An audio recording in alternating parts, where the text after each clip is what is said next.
Salam uşaqlar, biz 2019-cu il qəbul imtahanı suallarını bir-bir incələyəcəyik bugün. Deməli, birinci sualımız nədir? Qapalı konturdan keçən maqnit selinin zamandan asılı qrafiki verilib. 1, 2 və 3 nöqtələrinə uyğun zaman anlarında yaranan induksiya elektrik hərəkət qüvvələrinin modulları arasında hansı münasibət doğrudur? Uşaqlar, birinci bilməliyik ki, elektrik hərəkət qüvvəsinin düsturu nədir? Elektrik hərəkət qüvvəmizin düsturu bərabərdir mənfi delta fi bölünsün delta t şəklindədir.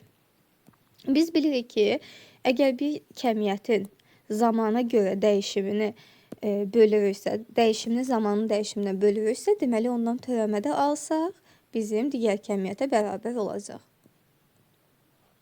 Fi ştrix də elə epsilona bərabərdir. Uşaqlar, buradan görürük ki, aydın şəkildə görmək olur ki, eyni bir düz xəttin üzərində olanda, fikir versək, 1-2 nöqtələrində eyni bir düz xəttin üzərindədir. Ona görə də 1-2-də mütləq şəkildə deməliyik ki, elektrik hərəkət qüvvələri bərabərdir. Bərabər olmayanları çıxırıq. Yox, C variantı qalır. Uşaqlar, yenə də deyirəm, həmişə imtahanda çıxdaş üsulundan istifadə edin ki, çaşmayasınız. Uşaqlar, fikir verin. Bax, delta fi bölünsün delta t'dir, düzdür. Deməli, burada biz baxmalıyıq, hansında fi'nin dəyişimi daha böyüdür. Yəni, bu tangens alfadan düz asılıdır, düzdür. Delta fi qarşıdakı bucaqdır. Delta t isə bitişik bucaqdır. Qarşıdakının bitişiyə nisbəti bizə tangens alfanı verir. Yəni, necə deyə bilərik biz burada? Bucaqdan asılılıq var. Bucaqdan asılılıq varsa, yaxşı, necə yazacaq? Şola fikir verin, 1 ilə 2 eyni bir düz xəttin üzərində bayaq dediyim kimi bərabərdir. 3-ün bucağına baxsaq, əgər t oxunu gətirib bura t oxunu gətirsəm, şola buradakı bucaqla t oxunda 3-cü deməli qrafikdəki bucağı aydın şəkildə görmək olur ki, çoxlu fərq var. 3-cünün bucağı, yəni tangens alfası daha böyüdür. Bu şəkildə demək olar ki, epsilon 3 digərlərindən böyükdür. Ona görə də hansı variant seçirik? C variantı. Uşaqlar, bundan əlavə elektrik hərəkət qüvvəsinin əgər zamandan asılı qrafikini qoymaq əgər bizə tapşırılarsa, epsilonun t'dən asılılığı, fikir verin, uşaqlar, biz dedik ki, 1-dən 2-yə onlar bərabərdir. Uşaqlar, yadda saxlayın. Biz bilirdik ki, məsələn, V bərabərdir, S bölünsün T. Əgər S-in qrafiki bu şəkildədirsə, V-nin qrafiki necə olacaqdır? Onun törəməsi kimi. Yəni, düz xəttin bunun törəməsi bu olurdu. Əgər S-in qrafiki yeyinləşən idisə, bu şəkildə idisə, V-nin qrafiki isə bu şəkildə olurdu. Yəni, törəmə alınırdı. Burada da eyni şəkildə. Əgər bizim fiimizin qrafiki bu şəkildə xətlərdən verilibsə, deməli, epsilonun qrafiki necə olacaq? Sabit asıllıq olacaq. Dediyimiz kimi, birinci halda 1 ilə 2 bərabərdir. 1, 2. Daha sonra isə uşaqlar nə edə bilərik? 2-ni biraz burada yazsaq daha yaxşı olar. Daha sonra isə 3-cü isə bunlardan böyüdür. Onda 3-cünü də baxın bu şəkildə yuxarıda qeyd edə bilərik. Belə. Bununla əlavə məlumat verəsi olsaq, fi'nin düsturu, öz düsturu da L idi. Ona görə epsilon üçün başqa bir düsturda əgər bizdən istəsəydik ki, L-dən asılılıq düsturu, biz necə yazacaqdıq? Delta fi'nin yerinə L delta i yazırıq, bölürük T-yə, yəni L vurulsun, delta i bölünsün, delta T şəklində də yazmaq mümkündür. Beləliklə, uşaqlar, birinci sualımızın izahını bitirdik. Keçirik ikinci suala. Birinci naqilə İkinci naqil tərəfindən təsirdən amper qüvvəsinin istiqamətini müəyyən edin. Uşaqlar, birinci baxırıq, qüvvələr, ümumiyyətlə cərəyanlar hansı istiqamətdə axırlar? Biri yuxarı doğru axır, digəri isə aşağı doğru. Əks istiqamətdə axın varsa, itələmə olur. İndi baxaq hansını hara itələyir. Uşaqlar, itələyirlərsə, birincini İkinci naqil hara itələyir?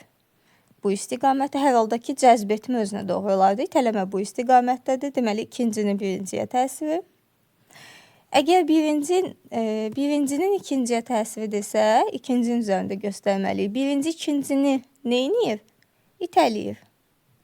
Uşaqlar, bizə deyir ki, birinci naqilə ikinci naqil tərəfindən. Yəni, ikinci birincini neyniyir? İkinci birincini itələyir. Buna görə də biz hansını götürürük? Biri götürürük, o da bizim D variantımızdır. Sonra əlavə olaraq onu da qeyd edeyim ki, əgər sualımız bu şəkildə olsaydı, onda nə baş verəcəkdi? İkisi də eyni istiqamətdədirsə, bunlar bir-birini cəzb eləyəcəkdi. Əgər cəzb etmədən danışırıqsa, uşaqlar, məsələn, ikinci naqilin birinciyə təsiridirsə, ikinci birinci neynir? Özünə doğru cəzb edir. İkincinin birinciyə nəzərən desəydi, bu şəkildə sağa doğru götürəcəkdik. Birinci naqilin ikinci naqilə təsiri desəydi, birinci naqil ikinci naqili neynir? Özünə doğru çəkir. Onda sol istiqaməti götürmüş olacaqdıq. İndi isə keçid alaq 3-cü sualımıza. Yadda saxlayın uşaqlar. Təcilin istiqaməti deyəndə çaşıb birbaşa yeyinləşəni götürün, təcilin vektoru yuxarı olacaq və yaxud da yavaşlayanlarda təcil aşağı olacaq deyə bir şey yoxdur. Qətiyyən bu səhvi eləmirik. Ən birinci belə suallarda nəyə baxmaq lazımdır? Gəlin birincini aydınlaşdıraq. Məsələn, birinci sualımızda bizə nə deyir? Deyir, cisim şaquli yuxarı istiqamətdə hərəkət edir. Uşaqlar, istiqaməti təyin edən nədir? Bizim V-miz. V yuxarıdır. Necə hərəkət edir? Yavaşlayan hərəkət edir.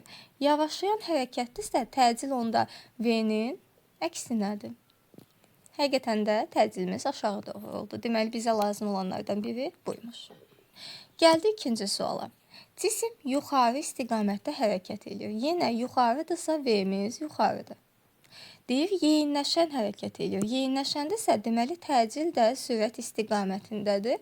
Onda bizə bu lazım olmadı. Bizə lazım idi ki, təcilimiz aşağı doğru olsun. Bunu çıxdıq. Üçüncü sualda deyir ki, cisim aşağı istiqamətdə. Aşağı istiqamət deyirsə, sürətimizin istiqaməti aşağıdır. Yaxşı, yeyinləşən deyir axı, yeyinləşən deyirsə, onda təcil də sürət istiqamətdə olmalıdır. Onda o da aşağı olmalıdır. Bizə lazım idi təcil aşağı olsun, düzdür? Deməli, 3-ü də götürürük. Gəldi 4-cü suala. Deyir ki, cisim şaquli aşağı hərəkət edir. Deməli, V-miz aşağıdır. Yaxşı, necə hərəkət edir? Yavaşlayan. Yavaşlayan hərəkətdə təcillə sürət istiqamətləri necə olur? Əksi olur. Ona görə təcilimiz yuxarıdır. Bu isə bizə lazım deyil. Bizim cavabımız nə olacaq? 1 və 3. Uşaqlar, bir daha da qeyd edeyim ki, əsas sürətin istiqamətinə baxın. Onu onsuz da yuxarı aşağı dediyində biləcəksiniz. Ondan sonra yavaşlayan və ya da yeniləşən deyəndə artıq təcili rahat formada aydınlaşdıra bilirik ki, yavaşlayan desə sürətlə əks istiqamət, yeniləşən desə eyni istiqamət. Artıq orada biz təyin edə bilərik ki, təcilin harda aşağıdır, harda yuxarıdır. 64-cü sualımız sadə sualdır. Sadəcə olaraq riyazi rəqqasın harmonik rəqslərdə deməli periodun uzunluğundan asılılığıdır. Bizim periodumuzun düsturu T bərabərdir 2 pi kök altında. Uşaqlar, biz demişdik ki, telegramla yadda saxlayırdıq. Aşağıda J olurdu, yuxarıda isə elimiz olurdu. Buradan da aydın şəkildə görə bilirik ki, eldən necə asılıdır? Kök altı asılıdır. Əgər növünü desəydi, bunun tərsi olacaqdı. 1 bölünsün 2 pi, kök altında J bölül. Əgər omega desəydi, omegada isə sadəcə bu qarşıdakı olmayacaqdı. Sadəcə kök altında J böl L olmuş olacaqdı. Bundan əlavə belə suallarda uşaqlar sizdən nə istəyə bilər? Bunlarda diqqətli olun. Sizə deyə bilər ki, müəyyən bir təcillə yuxarı aşağı hərəkət deyə bilər. Uşaqlar, məsələn, A təcili yuxarı hərəkət edir desə, plus A yazacaq. Onda T-miz nə edəcək? Müəyyən qiymətdən azalmağa başlayacaq. Tərs asılılıqdır deyə bu şəkildə azalacaq. A-dan asılı olaraq. Müəyyən qiymət niyə oldu? Çünki orada müəyyən bir J qiymətimiz var idi. Əgər çıxılsın olsa, artacaq. Bu öz yerində. Uşaqlar, bundan da əlavə bir dənə də ifadə ola bilər burada. Yazaq, T bərabərdir 2 pi. Uşaqlar, deyə bilər ki, H hündürlüyə qaldırmaq. Onda yazıq L bölünsün. Biz J-nin düsturunu bilirdik də. J-nin düsturu J M bölünsün R plus H-ın kvadratıdır. Gətirib bunu yerində yaza bilərik. Onda J-M burada olur. R plus H-ın kvadratı isə yuxarı qalxır. Uşaqlar fikir versək, 2 pimiz olduğu kimi qaldı. L plus h-ın kvadratı kökün altından L plus h kimi çıxır. Burada da nə yazırıq? Kök altında L bölünsün J, M yaza bilərik. Əgər bizim burada h-dan asılılığı desə, müəyyən bir qiymətdən nə edəcək? T'miz h-dan asılı olaraq müəyyən bir qiymətdən uşaqlar düz xətlə artmağa başlayacaq. Fikir verin, düz asılıdır. Sadəcə olaraq müəyyən bir L qiymətindən sonra artmağa başlayır. Uşaqlar, indi isə 65-ci suala baxırıq. 65-ci sualda biz əvvəlcə belə suallarda həmişə yadda saxlayın uşaqlar. İmtahanda biz nə etməliyik? Əvvəlcə verilir çıxarmalıyıq. Daxili müqavimət. Daxili müqavimətimizi 0,2 verir bizə. Daxili müqavimətimiz kiçik R-lə işarə olunur. 0,2. Uşaqlar, xarici müqaviməti bizə 1,8 verib. R-imiz 1,8-dir. Yaxşı, bizdən nə istəyir? Deyir ki, uyğun cərəyan şiddətini hesablayın. Uşaqlar, bizdən cərəyan şiddətini istəyir. I bərabərdir sual. Niyə deyirəm? Bunu yazın. Fikir verin uşaqlar. Əgər bunu yazmazsanız, baxın, yazdıq I bərabərdir sual. Məsələn, uşaq çaşır. Deyir ki, müəllim, onsuz da burada I var da. Bizdən I-ni niyə soruşur? Elə I var, götürür, bir şey ağlına gəlmir, uydurur ki, burada 6 varsa, yəqin cavabı 0,6 vurmalıyım. Uşaqlar, yadda saxlayaq. Bax, buradakı, i-nin buradakı qiyməti i qısa qapanmadır əslində. I qısa qapanma. 6-ya bərabərdir. Burada diqqətli olmaq lazımdır. Yaxşı, biz i-ni tapmaq istəyiriksə, bizim i-nin düsturu nədir? Bizim normalda, gəlin uşaqlar, ümumi bir dənə çıxarış eləyək. Bizim ohm qanununa əsasən i-nin düsturu i bərabərdir, u bölünsün R şəklindədir. Biz bilirik ki, tam dövrədə artıq nə baş verir? Burada bir dənə R müqavimətimiz var. Məsələn, burada ampermetrimiz olsun. Gəldi. Uşaqlar, tam dövrədə bizim qalvanik elementdən istifadə edirdik. Düzdür, qalvanik elementin özünün xüsusi elektrik hərəkət qüvvəsi var. Həmin o elektrik hərəkət qüvvəsi gərginlik rolunu oynayırdı. Onun içində özünün nəyi var? Xüsusi R-i var. Uşaqlar, onda cərəyan şiddətinin təzə düsturu bu şəkildə olacaq. I bərabərdir. U-nun yerini hansı deməli kəmiyyət aldı? Epsilon. Yaxşı, orada bir dənə tək xarici müqavimət var idi. Burada 2 dənə müqavimət var axı. Gərək biz müqavimətə bölmək istəyiriksə gərginliyi R plus R-ə bölmüş olaq. Görürsünüz, cərəyan şiddətinin yeni düsturunu almış olduq. Yaxşı, qısa qapanma cərəyan şiddəti hardan çıxır? Uşaqlar, əgər müqavimətimiz 0 olarsa, xarici müqavimət 0-dır. Deməli, cərəyana heç bir təsir yoxdur. Heç bir müqavimət göstərən heç bir şey yoxdur cərəyana. Cərəyan özü üçün axıb gedəcək. Əgər müqavimət yoxdursa, cərəyan ifrat dərəcədə axmağa başlayacaq, çox-çox axacaq. Onda qısa qapanma cərəyan şiddəti yaranmış olacaq ki, yəni o da evlərin yanmasına çox vaxtı o səbəb olur. Naqil o qədər qızır, orada heç bir müqavimət olmur. Naqil o qədər qızır, yanır, yapışır və qısa qapanma baş verir. Onda evin yerinə mən 0 yazsam, I qısa qapanmanın düsturunu almış oluram. I qısa qapanma bərabərdir. Nə qalır? Epsilon bölünsün kiçik R qalmış olur. Və görürsünüz uşaqlar, qısa qapanmanın da düsturu budur. Bizə fikir verin, bizə bu I lazımdır. I-nin düsturunda böyük R, kiçik R var, epsilonumuz yoxdur. Əgər epsilonu bilsəm, gətir buradan I-ni taparam da rahat formada. Onda epsilonu hardan taparam? I qısa qapanmadan. Yazaram. Epsilon bərabərdir. I qısa qapanma vurulsun kiçiyə. O da bərabərdir. Deməli, 6 vurulsun 0,2. O da eləyəcək neçə? 1,2. Sonra epsilonumuzu tapdıq. İndi gətir rahat formada cərəyan şiddətini tapmış ola bilərik. Cərəyan şiddətini tapsam, əgər bu düsturdan istifadə edirəm, I bərabərdir. Epsilon yerinə 1,2 yazıram. R plus R-in yerinə 0,2-nin yerinə 1,8 yazıram. O da eləyir neçə? 2. Onda cavabımız neynədir? 0,6 eləmiş oldu.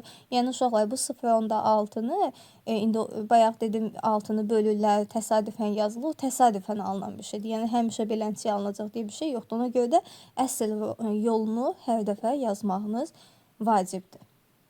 Yəni bunu ona bölüb öz-özündən yazmaq qətiyyən olmaz. Baxın, əsl yolu budur. Cavabımız da 0,6. Sonra indi isə baxaq 66-cı suala. Burada nə deyir? Deyir, eyni kütləli 3 kürə sapdan asılmışdır. Uşaqlar, baxın, imtahanda yazanda eyni kütləli sözünün altından bir xət çəkirsiniz. Kütlələr eynidir. Kürələrin altında mənfi yüklü lövhə yerləşdirilib. Bax, görürsünüz, bu lövhə ümumilikdə mənfidir. Bu sözlərə çox diqqət yetirmək lazımdır. Yaranan gəlinmə qüvvələri arasında hansı münasibət doğrudur? Yaxşı, gəlin tapaq. Uşaqlar, fikir verin, hər birini aşağı doğru MJ dartır. MJ, yenə də MJ. Uşaqlar, baxdıq buna. Daha sonra nə deyə bilərik? Uşaqlar, axı dedim aşağıda mənfi lövhə var. Bu özü mənfidir, bunun yükü 0-dır, bu isə müsbətdir. Gəlin görək, bəs bunlara təsir edən qüvvələr hansı istiqamətdə yönəlir? Uşaqlar, mənfini itələyir. Ona görə də birincinin qüvvəsi hara doğru olacaq? Yuxarı doğru olacaq. İkincidə heç bir qüvvə təsir etməyəcək. Üçüncüdə isə mənfi müsbəti neyir? Özünə doğru cəzb edir. Qüvvə aşağı doğru olmuş olacaq. Gəlin birincini hesablayaq. Əgər birincini hesablasam, yuxarı gedən qüvvələr aşağı gedən qüvvələrin cəminə bərabərdir. T1-in üstünə F gələrəm, o da bərabərdir MJ-yə. Sonra, əgər buradan mən T1-i tapmış olsam, T1-im olacaq, T1 bərabərdir, MJ çıxılsın F-ə. Gəlin baxaq ikinci hala. İkinci halda T2 yuxarı doğru gedir, MJ aşağı doğru. Heç bir qüvvə yoxdur. Ona görə də T2 hələ MJ ilə tarazlaşır. Onu da görə yazacağım. T2 bərabərdir MJ. Üçüncü halda uşaqlar T3 yuxarı doğrudur. F ilə MJ isə aşağı doğrudur. Ona görə də eyni istiqamətliləri toplayıram. T3 yuxarıda təkdir. T3 bərabərdir aşağı doğru olanların cəminə. MJ plus F. Uşaqlar, beləliklə aydın şəkildə görə bilirəm ki, ən böyüsü T3-ümüzdür. Daha sonra T2 gəlir, daha sonra isə T1. Bax, burada da aydın şəkildə bunu qeyd edə bilərik. Ən kiçiyi 1-dir, sonra 2-dir, sonra da 3-dür. Y variantı. Sonra 67-ci sualımız çox sadə sualdır. F qüvvəsinin hansı nöqtələrə nəzərən qüvvə momentlərinin modulları eynidir. Əvvəlcə gəlin baxaq, moment nədir? Moment bərabərdir F vurulsun D-yə. Uşaqlar, qüvvə momentinin eyni olması üçün gərək qüvvələr də bərabər olsun. Aralarındakı məsafə də eyni olsun. Uşaqlar, burada zaten bir dənə qüvvədən söhbət açılıbsa, onda sadəcə məsafələrin eyniliyinə baxmaq lazımdır. Təbii ki, buradan da aydın görünür ki, 3 və 4-də məsafələr eyni qədərdir. Yox, əgər desəz ki, müəllim 5-i seçək, yaxşı, 5-də 2 damadır. Axı, burada 2 dama olan bir kəmiyyət göstərilməyib, ona görə də o səhvdir. Ona görə də biz 3 və 4-ü götürürük aydın şəkildə. Bundan əlavə, uşaqlar, əgər moment haqqında danışsaq, moment neyinir cismə? Fırlanma verir. Yadda saxlayın, fırlanmanın 2 dənə şərti var. Birincisi, orada qüvvə olmalıdır. İkincisi də ki, orada qüvvənin qolu olmalıdır. Məsələn, belə bir cisim çəkə bilər sizə imtahanda və buna bir neçə qüvvə təsir eləyər. Məsələn, F1, F2, F3, hətta bir dənə də F4 çəkək. Uşaqlar, yadda saxlayın. Biz dedik ki, momentin olması üçün gərək orada nə olsun? Həm qüvvə olsun, həm də qol olsun. Bax, burada 4-ündə də qüvvə var da. Bu qəbul. Yaxşı, gəl görək qolları varmı? Uşaqlar, birinci ilə hələ ki işimiz yoxdur. İkinciyə baxaq. Uşaqlar, ikincini uzatsam, neyinir? Gəlir, mərkəzdən keçir. Deməli, bunun heç bir qolu yoxdur. Üçüncünü yenə də uzadıram, mərkəzdən keçdi, qolu yoxdur. Dördüncünü uzadıram, mərkəzdən keçdi, qolu yoxdur. Yaxşı, F1-in qolunu necə tapırıq? Uşaqlar, biz demişik ki, qol odur ki, qüvvənin uzantısıyla mərkəzi birləşdirən perpendikulyar uzunluğa biz qol deyirik. Bax, görürsünüz, F1 burada nə edəcək? Moment yaradacaq, ona görə də M1 bərabərdir. F1 vurulsun D1 şəklində yazarıq. Amma digərlərinin momenti nəyə bərabər olacaq? 2-də də, M3-də də, M4-də də momentimiz 0-dır.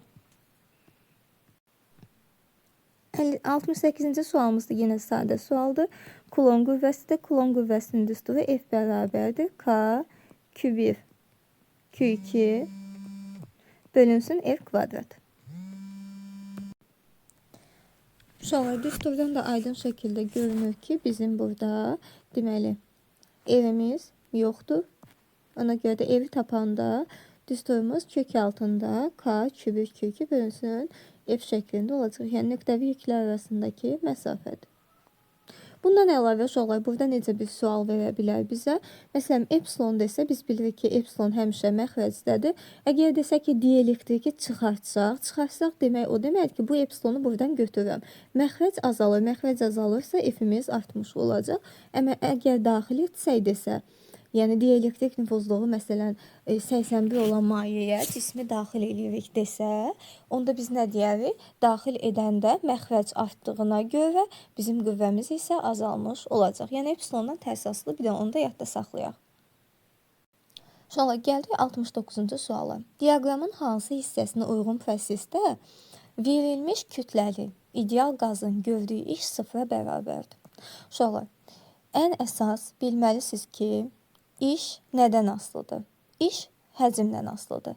Əgər həcm dəyişərsə, iş görülər. Həcm konstant qalsa, iş 0 olar. Deməli, A-nın 0 olması üçün həcm konstant olmalıdır.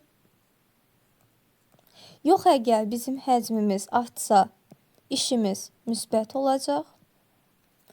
Yox, əgər bizim həcmimiz azalarsa, işimiz mənfi olmuş olacaq. Sonra bir də belə suallarda ümumiyyətlə, düzdür bu suala aidiyyatı yoxdur. Amma ki, yenə də ümumi olaraq deyirəm ki, bizə iki cür həcm verə bilər. Xarici qüvvələrin işi deyər, bir də qazın işi deyər. Desək ki, qaz müsbət iş görür, qazın işi müsbətdirsə, deməli həcm artıb. Qaz mənfi iş görüb, həcm azalıb. Yaxşı. Xarici qüvvələr müsbət iş görüb desə, xarici qüvvə müsbət iş görübsə, deməli qaz özü necə iş görüb? Qaz özü mənfi iş görüb. Mənfi iş görmək nə deməkdir? V-nin azalması deməkdir. Əgər desə xarici qüvvələr mənfi iş görüb, xarici mənfidirsə, qaz özü necə iş görür? Müsbət iş görür. Müsbət işdirsə, onda V-miz nə edəcək? Artmış olacaq. Yəni, bunlar da əlavə olaraq məlumat verdik. Bizə məsələdə nə lazımdır? Gördüyü iş 0-dır. Sonra işin 0 olması üçün yenə də deyirəm V konstant olmalıdır. Sonra biz də 3 proses keçmişdik. İzotermik, izobar, izoxor. İzoxor prosesdə demişdik ki, V konstantdır. V-nin konstant olduğu yerdə N-lə Rho da V-dən düz asılı olurdu, konstant olurdu. Ona görə də bizə burada V-nin konstant olduğunu axtarırıqsa, N-in də konstant olduğunu görməliyik burada. N-imizin konstant olduğu ifadə 1, 2-dir. Yəni bizim cavabımız 1 və 1-dən 2-yə olan cavabdır. Bundan əlavə uşaqlar soruşsaz ki, niyə belə V konstant olanda N-Rho konstant olur, yadda saxlamağın asan yolu. Kütlənin düsturu N bərabərdir Rho V-dir. Sonra bizə deyir ki, kütlə konstantdır. İndi V-onu mən buradan tapsam, N bölünsün V olur, düzdür. Biz bilirik ki, verilmiş kütləlidir. Kütlə zaten konstant idi. İzoxor prosesdə V də konstant oldu. Onda avtomatik V-umuz nə konstant olmuş olur. Yaxşı, konsentrasiya hardan gəlir? Konsentrasiyamız N bölünsün V-dir. Sonra bizə deyir ki, izoxor prosesdə V konstantdır. Yaxşı, kütləmiz sabitdirsə, onda sayda dəyişməyəcək. Ona görə həqiqətən də N-imizin də konstant olduğunu isbat eləmiş olduq. Bu da belə. Sonra indi isə 70-ci suala baxırıq. Deyir ki, induktivliyi 2 mH, aktiv müqaviməti 0,8 ohm və sarğazdakı sabit gərginlik mənbəyinə deyir qoşulub. Sarğacın maqnit sahəsinin enerji 16 mJ olarsa, gərginliyi hesablayın. Yenə də deyirəm, uşaqlar həmişə veriləri çıxartmaq lazımdır. L bərabərdir 2 vurulsun 10 üstü -3. Aktiv müqavimətimiz, yəni bizim erimiz 0,8-dir. Enerjimiz bərabərdir 16 vurulsun 10 üstü mənfi 3-ə. Daha sonra onun uclarındakı gərginliyi bizdən istəyir. Bu bərabərdir sual. Sonra U'nun düsturu biz bilirik ki, Ohm qanunundan I vurulsun R şəklindədir. Biz U'nu tapmaq üçün R'imiz zaten hazırda var. Nə lazımdır bizə? I lazımdır. İ'ni hardan taparıq? Təbii ki, biz enerji düsturundan i'ni tapıb gətirə bilərik. W bərabərdir L i kvadrat bölünsün 2. Onda biz əgər buradan i'ni tapacaq olsaq, i bərabərdir kök altında 2 dənə W bölünsün L şəklində olur. O da bərabərdir kök altında 2'ni yazdıq. W'nin yerinə uşaqlar nə yazırıq? 16 vurulsun 10 üstü mənfi 3. Yaxşı, L'in yerinə nə yazdıq? 2 vurulsun 10 üstü mənfi 3. 10 üstü mənfi 3'lərimiz yıxsa gedir, 2'lər yıxsa gedir. I üçün hansı ifadə alırıq? 4 almış oluruq. Onda U'nu hesablasaq, U bərabərdir I vurulsun R'ə. O da bərabərdir. İ'ni tapdıq 4. R'imiz isə 0,8'dir. O da eləyər 3,2 volt.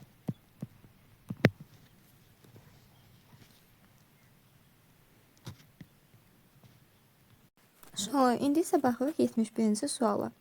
Birləşmiş qablarımız var. Bizə deyir ki, sıxlıqlar arasındakı münasibəti tapın. Uşaqlar, məsələn, birinci qabda baxsaq, birinci maye neyini, ikinci mayeni sıxışdırıb yuxarı qaldırıb. Deməli, bu daha güclüdür ki, sıxlığı daha çoxdur ki, digərini neyini yuxarı qaldıra bilib. Ona görə deyirəm ki, Rho1 böyükdür Rho2-dən. Sonra ikinci şəkildə isə 2'ye fikir verin. 2, 3'ü sıxışdırıb qaldırıb. Onda 2 də nədir? 2 də 3'dən böyükdür. Bu şəkildə yazsaq, 1 böyüdür 2'dən, o da böyüdür 3'dən, D variantı. Sonra indi isə 72-ci suala baxaq. Bizə deyir ki, doymuş su buxarı. Sonra birinci bunu nişanlayırsınız. Doyan su buxarıdır. Doyan su buxarı haqqında ümumiyyətlə biliklərimizi yada salaq. Bizim şefimiz kim idi? Kral burada temperatur idi. Temperatur şef idi. Bəs ondan asılı olan kəmiyyətlər hansılar idi? P, Rho və N. Əgər temperatur konstant qalsa, P, Rho sabit qalırdı. Temperatur artsa, onlar artır, azalsa, azalırdılar. Uşaqlar, burada göstərir ki, qrafikdən Rho'muz konstant qalıb. Əgər Rho konstant qalıbsa, yəni bu üç kəmiyyətdən biri konstantsa, deməli temperaturumuz nəymiş? Sabit imiş. Temperaturun dəyişməz olmadığı ifadələri silək buradan. Temperaturumuz sabitdir. Yaxşı, kütləni necə tapırıq? Kütləmizin düsturu M bərabərdir Rho V şəklindədir. Uşaqlar, fikir verin. Qrafikdən görürsünüz ki, Rho'muz zaten konstantdır. V neyniyib? A'dan B'ye getdikcə, sağa getdikcə V'miz artıb. V artıbsa, onda bizim kütləmiz də artmış olacaq. Temperatur dəyişmir, kütlə isə artır. O da hansı variantdır? C variantıdır. Uşaqlar, 73-cü suala baxsaq, optik sıxlığı kiçik olan mühitdən birinci mühit M1-dən işarə eləyək. Optik sıxlığı böyük olan mühitə keçib. N2 daha böyüdür. Yəni, N neyinib? Artıb. Bizdən soruşur ki, periodu və sürəti. Sürətin düsturuna baxsaq, sürət bərabərdir. C bölünsün N düsturuna əsasən, əgər bizim N'imiz artıbsa, onda sürətimiz neyəcək? Azalmış olacaq. Sürətimiz azalar, rəqsin periodu isə periodla tezliyi bilirik ki, heç vaxt dəyişmir. Ona görə cavabımız 1 və 4 oldu. Daha sonra uşaqlar, biz əgər 74-cü suala baxsaq, yenə də verilir çıxarmalıyıq. Bizim Q'müz 100, müqavimətimiz 25 ohm, zamanımız isə 50 verib. Bizdən cərəyan şiddətinin amplitud qiymətini istəyir. Bu zaman biz düstur yazmalıyıq. Düsturumuz Q bərabərdir I kvadrat RT'dir. Cərəyan şiddətindən asılıq düsturun yazsaq Q-nün Q bərabərdir I kvadratı RT şəklindədir. Uşaqlar, biz bilirik ki, I-nin əgər amplitud qiymətinə baxsaq, I bərabərdir. I maksimal, yəni amplitud qiyməti bölünsün kök 2 olur. Onda biz nə edərik? Gətirib bu ifadədə yerinə yazsaq, I maksimalın kvadratı bölünsün kök 2-nin kvadratı vurulsun RT şəklində yazarıq. Onda biz bu bərabərlikdən yaza bilərik ki, I maksimal kvadrat RT bölünsün 2. Onda uşaqlar, buradan I maksimalı tapsaq, I maksimalımız bərabərdir. Kvadrat idi deyə kökün altına girəcək. 2 dənə Q bölünsün RT şəklində yazarıq. O da bərabərdir. Gəlin ifadədə qiymətləri yerinə qoyaq. 2 vurulsun 100 bölünsün 25 vurulsun 50. Uşaqlar, 100 ilə 50 2 dəfə ixtisar gedir. Yuxarıda 4 qalır, aşağıda 25. Yuxarıda 4, aşağıda 25. Buradan da 5-də 2 çıxır. 5-də 2 də bərabərdir. 0,4 ampere. Cavabımız A variantı. Uşaqlar, indi isə 51-ci suala əgər baxsaq, 51-ci sualımızda hansı formada olacaq? Deməli, bir dəqiqə. Sonra bura baxsaq görürük ki, kütlə spektroqrafı verib, eyni sürətli yüklü zərrəciklərin trayektoriyaları göstərilib, hansı zərrəciyin xüsusi yükü modulca ən böyükdür? Ümumiyyətlə, xüsusi yükün düsturu nədir? Q bölünsün M-dən ifadə edirik. Yaxşı, bu düsturu hardan gəlirik? Həmişə deyirəm, Lorentz qüvvəsinin düsturundan çıxarırıq. Q və B. Onda Lorentzin yerinə F bərabərdir MA qoyuruq. MA bərabərdir. Həmişə uşaqlar düsturları çalışın, çıxardın.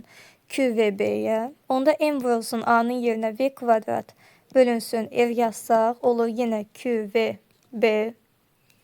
Buradan V-lərin bir ixtisar getdi. MV bərabərdir Q, B, R. Uşaqlar, bizə Q bölünsün M lazımdır. Bu M əgər burada aşağı gəlirsə, Q bölünsün M şəklində yazırıqsa, onda ifadəmiz necə olacaq? V bölünsün B şəklində olacaq. Deməli, biz nə etdik? Xüsusi yükün düsturunu tapmış olduq. Uşaqlar, fikir verin, xüsusi yükümüz sürətdən düz, radiusdan isə tərs mütənasib asılıdır. Uşaqlar, onda biz baxsaq, zaten B-miz sahəmiz eyni olduğuna görə sabitdir, V-miz konstantdır, onda xüsusi yük radiusdan tərs mütənasib asılıdır.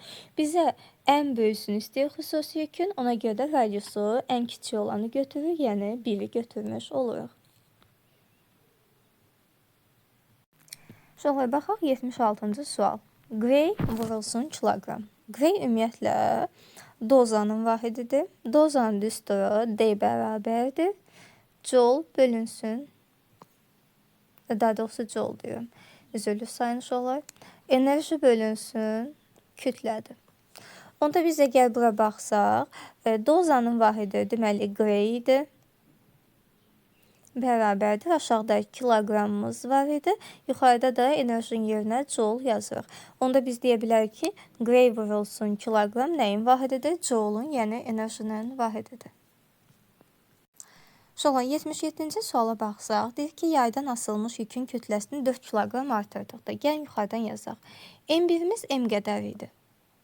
M2-ni neynədir? 4 kiloqram artırdı. M plus 4. Yaxşı, bizim yayın uzanması 3 dəfə artıb. X1-imiz X idi. X2 isə oldu. Neçə dəfə artıb? 3 dəfə artıb. 3X.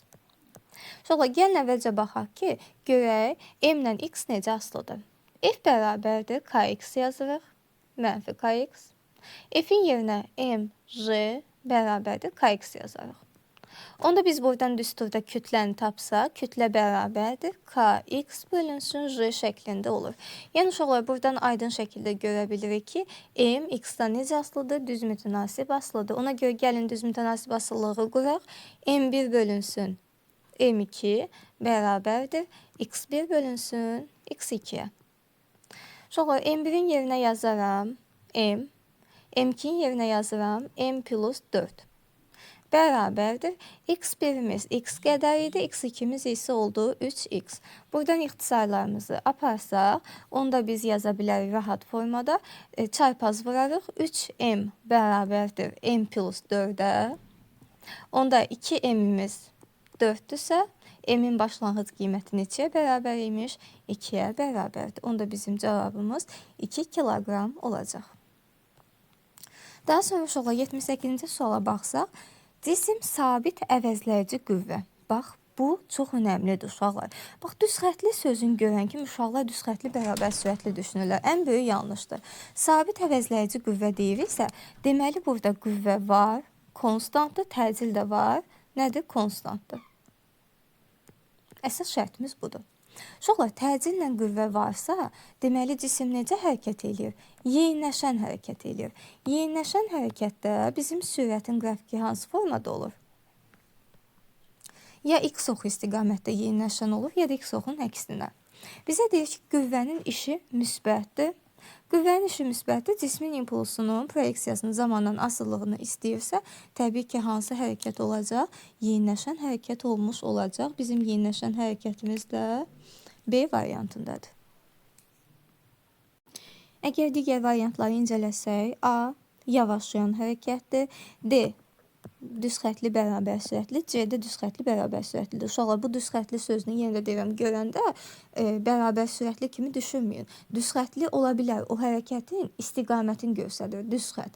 Amma bərabər sürətli demir. Bizə deyir ki, sabit əvəzləyici qüvvə, yəni orada artıq qüvvə var. Qüvvə varsa, bu ya yeyinləşən olacaq, ya da yavaşlayan olacaq. Bunun yeyinləşən yoxsa yavaşlayan olduğunu isə, məsələn, burada yavaşlayan, bir dənə yeyinləşənimiz B variantıdır. Yaxşı, hardan bilim ki, mən yavaşlayandır, yoxsa yeyinləşəndir? Bax, buradan. İşin müsbət olmasına biz bilirik ki, bu yeyinləşən hərəkətdir. O da bizim B variantımızdır. Sonra gəldik 79-cu suala. Deyir ki, müstəvi kondensator sabit gərginlik mənbəyinə qoşulub. Sabit gərginlik mənbəyinə qoşulubsa, U-muz nədir? Konstantdır. Uşaqlar, burada iki cür sual soruşa bilər sizdən. Sabit gərginlik mənbəyinə qoşulub deyəndə U konstantdır. Sabit gərginlik mənbəyindən ayrılıb desə Q konstantdır. Ən önəmlisi nədir? Uşaqlar, yadda saxlamalısınız ki, əgər U konstantdırsa, yazdığımız düsturlarda mütləq şəkildə U iştirak eləməlidir və sabit qalmalıdır. Q konstantdırsa o iştirak eləməlidir. Yaxşı, bizə W-nin düsturunu istəyir. Uşaqlar, gəlin baxaq, W-nin düsturunu yazsaq, bir neçə düstur var, amma U-nun konstant olduğu düstur SU kvadrat bölünsün 2-dir. Uşaqlar, yadda saxlayın, S-ni heç vaxt belə saxlamırıq, S-ni həmişə açırıq. Epsilon 0 S bölünsün D, aşağıda bir dənə 2'miz vardı, yuxarıda da U kvadrat. U sabitdir deyir deyənə U-ya əl vurmuruq. Uşaqlar, bizə deyir ki, məsafəni artırdıqda. Bu elektrik nüfuzluğudur, bu dielektrik sabitidir. S deməli sahədir, məsafəmiz nədir? D-dir. Məsafəni artırmaq deyirsə, onda W-miz neyəcək? Azalmış olacaq. İndi isə gəlin intensivliyin düsturunu yazaq. İntensivliyin düsturu Y bərabərdir. U bölünsün D şəklində yazırıq. Uşaqlar, fikir versək, U-muz onsuz da konstantdır, sabitdir. Əgər bizim D-miz, məsafəmiz artıbsa, intensivliyimiz də eyni şəkildə azalmış olacaq. Yəni, hər ikisinin azaldığı variantımız Y variantı. Sonra, indi isə 80-ci suala baxırıq. Deməli, bizdən nə istəyir burada?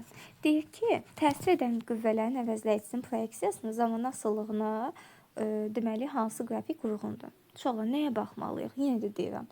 Əgər bizə S-in T-dən asılı qrafiki verilibsə, biz əvvəlcə təcilə keçirməliyik onu. Təcil necədirsə, qüvvə də eyni şəkildə olacaq qrafiki. Sonra, S-in T-dən asıllığında təcilə keçmək üçün ən asan, ən yaxşı variant nədir? Birinciyə baxırıq. Birinci bu şəkildədir. Biz bunu U-ya tamamlasaq, U-nun üzü aşağı doğru oldu. İkincisi sükunət haldır. 0 olacaq təcil qüvvə. Üçüncü halda yenə də U-ya tamamlasaq, U-muzun üzü aşağıdır. Yəni, birinci halda U-nun üzü aşağıdır, aşağıda olacaq qrafikimiz. Yuxarıda olanları birinci halda silək. Qaldı C, Y. Sonra ikinci halda sükunətdədir, ikisində də düzdür sükunətdədir. Fikir verin, 0-dır yəni qüvvəmiz. Üçüncü halda yenə də üzü aşağı olduğu üçün aşağı doğru olanı seçirik, yəni Y variantı. Maraqlı sual idi. Yox, əgər soruşa bilərsiniz ki, bəs V-nin T-dən asılılığı olsa necə eləyirik? Sonra yadda saxlayın, V-nin T-dən asıllığında biz qollara baxırıq. Məsələn, fikir verin, birincidə qolumuz üzü yuxarıdır. Yuxarıdırsa bizim təcilin və yaxud da qüvvənin zamandan asıllığında əvvəlcə yuxarıda çəkirik. İkinci halda düzxətli bərabər sürətli hərəkətdə 0 nöqtəsində çəkirik. Üçüncü halda isə qüvvənin qolu görürsünüz uşaqlar. Buradan tutursunuz, görürsünüz aşağı doğru gəlir. Ona görə də aşağıda çəkirik. Yəni sürətdə bu şəkildə baxırıq. S-də isə sadəcə U-ya tamamlayırıq. Keçdik 81-ci suala. İnşallah baxaq 81-ci suala. Deməli bu sualda nədir? Yadda saxlayın. Belə suallarda çox diqqətli olmaq lazımdır. Deməli əvvəlcə sındırma əmsalımız 1,5 idi. Sonra birinci 1,3-ə, sonra ikinci halda 1,6 olan mühitə keçdi. 2 mühitə keçib. İndi baxaq hansında nələr necə dəyişəcək. Ümumiyyətlə uşaqlar tezlik heç bir halda dəyişmir. İstəyir sındırma əmsalı böyük mühitə keçsin, istəyir kiçiyə keçsin. Tezliklə period, burada periodda qeyd edeyim. Ümumiyyətcə dəyişməyəcək. Ona görə də 1 hara gedəcək, 2-yə gedəcək. Yəni hər ikisinə aiddir. Onda A variantımız silindi. Çıxdaş eləməyi də unutmayaq. Uşaqlar, dalğa uzunluğu artır, azalır məsələsi. Gəlin dalğa uzunluğunun düsturuna baxaq. Lambda bərabərdir. Düstur bu şəkildədir. Lambda 0 bölünsün n. Əgər sürət desəydi, yazacaqdıq V bərabərdir, S bölünsün n. Yəni lambda da sürətimizdə n-dən necə asılıdır? Tərs mütənasib asılıdır. Uşaqlar, deyir ki, ikinci sualda dalğa uzunluğu artır. Dalğa uzunluğunun artması üçün sındırma əmsalı nə etməlidir? Azalmalıdır. 1,5 idi. Deməli, hansına keçəndə azalır? Birinciyə keçəndə, deməli, sındırma əmsalı n-dən m-ə keçəndə n-imiz azaldı deyənə lambdamız artdı. Ona görə də artma məsələsini 2-ni birinciyə uyğun eləməliyik. 2 gəldi bura. 1,3-ə keçəndə lambda artdı. Azılar hara getdi? Təbii ki, 3-ə getdi. Qaldı düşmə bucağı sınma bucağından böyükdür. Düşmə bucağı alfadır. Böyüdür sınma bucağından betadan. Uşaqlar, gəlin bir mühit çəkək. Uşaqlar, bura olsun M1, bura olsun N2. Biz demişdik ki, məsələn, bir dənə işıq şüamız düşdü. Gəldi belə bu şəkildə düşdü. Normalda bu necə getməlidir? Belə düz xətlə getməlidir. Əgər N2 böyük olsa M1-dən, yəni deməli bizim sındırma əmsalımız artmış olsa, bucağımız nə edəcək? Uşaqlar, N2 mühiti daha sıx mühitdir də. Sıx mühitdə biz deyirdik ki, budağımız nə edirdi? Qırılırdı və düşürdü yanımıza. Bax, görsən, burada bucağımız bu qədər idi. Burada isə bucaq azalmış oldu. Deməli, düşmə bucağı həqiqətən də sınma bucağından düşmə bu idi. Sınma bucağı isə bu oldu. Düşmə bucağı sınma bucağından böyük oldu. Nə zaman böyük oldu? O zaman ki, ikinci mühitin sındırma əmsalı birinci mühitin sındırma əmsalından böyük olsun. Yəni, bu hara gedəcək? İkinciyə aid olacaq. Baxın, görürsünüz, əvvəlcə kiçik idi, sonra böyük mühitə keçdi. Fikir verin, 1,5 idi, 1,6-ya keçdi, qatı mühitə keçdi. Qatı mühitdə onun üzərində bu zərrəciklər daha qatı idi də, baskı yaratdı. O neynədi? Sındı, normala yaxınlaşdı, bucağı nə oldu? Kiçildi. Ona görə də düşmə bucağı sınma bucağına böyük deməsi Y variantına uyğundur. Uşaqlar, indi isə gələk 82-ci suala. Burada deyir ki, şaquli aşağı istiqamətdə. Bax, bir dənə buna diqqət yetirək. Uşaqlar, aşağı istiqamət deyəndə bildiyimiz bütün qanunlar tərsinə çevrilirdi. Deməli, birinci hərəkət düzxətli bərabər sürətli hərəkətdir. Burada hələ ki, MJ-miz sabit qalır. İkinci isə yavaşlayan hərəkətdir. Normalda biz deyirdik ki, birinci haldan ikinci hal kiçik olmalıdır. Ona görə ki, birinci MJ-dir, ikinci isə yavaşlayan hərəkətdir də. Əvvəlcə, deməli, bizim qrafikimiz necə olmalıdır? Birinci əgər bu formadadırsa, ikinci ondan kiçik olmalıydı, düzdür? Uşaqlar, biz demişik axı, aşağı istiqamət sözünü görəndə bizim bildiyimiz bu çəkdiyimiz qrafik əksinə çevriləcək. Əksi nə deməkdir? Birinci ortadaydısa, ikinci aşağı olmaq yerinə əksinə çox olmalıdır. Ona görə də D variantını götürürük. Yenə deyirəm, uşaqlar normalda düz xətli idi, sonra yavaşlayan idi. Belə bu formada olmalı idi, amma aşağı istiqamət dediyinə görə onun tam əksini götürmüş oluruq. İndi isə gələk 83-cü suala. Bizim induktivliyimiz hazır şəkildə var. 4 vurulsun 10 üstü mənfi 3.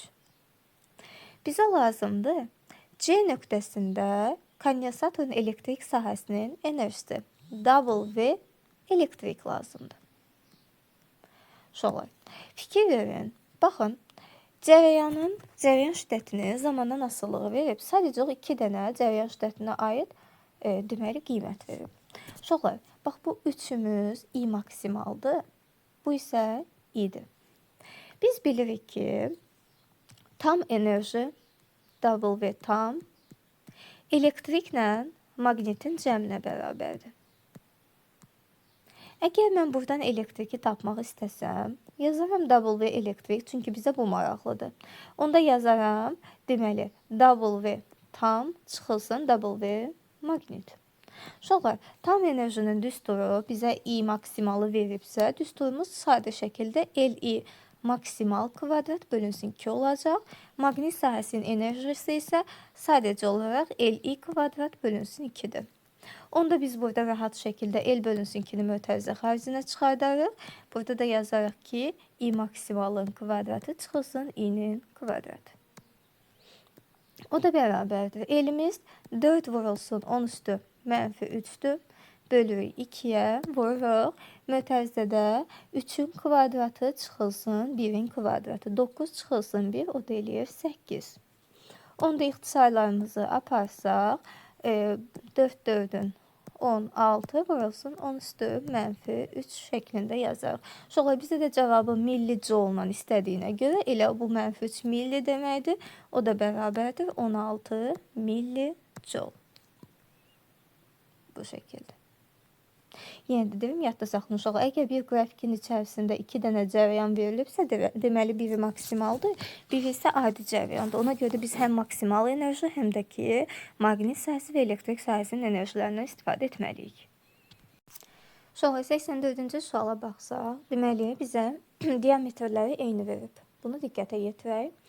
Alüminium məftilləridir. İkisi də alüminium məftildirsə, deməli bunların hər ikisinin materialları eynidir deməkdir. Yəni Young modulları eynidir. Epsilon 1'i verir, bizdən epsilon 2'ni soruşur. Uşaqlar, yadda saxlayın. Biz həmişə demişik ki, belə suallarda L0 bizdə nəzərə alınmır. L0 nəzərə alınmamasının səbəbi L0'ın zaten özünün epsilonun daxilində olmasıdır. Epsilon düsturu nə idi? Delta L bölünsün L0 idi. Əgər mən epsilonu bir tür şəkildə tapıramsa, orada L0'dan artıq istifadə etməyəcəm. Gəlin bunu ispat eləyək. Deməli, bizim F'imizin düsturu hansı formadaydı? F bərabərdir. Yazaq bura. F bərabərdir Kx. Kx'in yerinə sadəcə olaraq biz burada delta L yazırdıq. Onda mj bərabərdir K delta L şəklində yaza bilərik. Uşaqlar, təkrar yazıram, mj bərabərdir K'nın yerinə sy bölünsün L0 düsturuna istifadə edirik. Yuxarıda da bir dənə delta L'imiz var. Biz bilirik ki, bizdən epsilon istəyir axı. Epsilon hardan gələcək? Delta L bölünsün L0'dan. Onda mj'miz nəyə bərabərdir? Sy epsilon şəklində oldu. Uşaqlar, onda yenə də yazaram, mj bərabərdir. Düstur alındı ki, sy epsilondur. Onda mən buradan epsilonu tapsam, epsilonumuz mj ilə düz aslıdır. Sy ilə isə tərs mütənasib aslıdır. Uşaqlar, şərtdən görünür ki, bizə deyir ki, alüminiumdur. İkisi də alüminiumdursa materialları eynidir. Əgər diametrləri eynidirsə, deməli sahələri də eyni olacaq. J'miz zaten eynidir. Onda epsilon nədən asılıdır? Kütlədən düz mütənasib asılıdır. Uşaqlar, bir halından 2 halına keçəndə, əgər kütləmiz 2 dəfə artıbsa, onda epsilonumuz da 2 dəfə artacaq və cavabımız olacaq 0,4. İndi isə 85-ci suala keçək. Uşaqlar, 85-ci sualda biz əgər bunları çevrəyə tamamlasaq, görərik ki, bunlar nədir? İç-içə çevrədir. İç-içə çevrədə dəyişən var uşaqlar. Bəli, dəyişən var. Onlar da hansılardır? V, A, L. Nədən asılıdır? Evdən düz mütənasib olaraq dəyişirlər. Val və yaxud da var kimiyyətdə saxlaya bilərik. Bizə deyir ki, qiymətləri fərqlidir. Fərqli olanlar elə bunlardır. Yəni, dəyişənlərimiz bunlardır. Deməli, təcillimizin qiyməti fərqlidir. Period tezliyi çıxdıq, bucaq sürətini çıxdıq və gedilən yolun qiyməti fərqlidir. 1-5 şəklində yazarıq.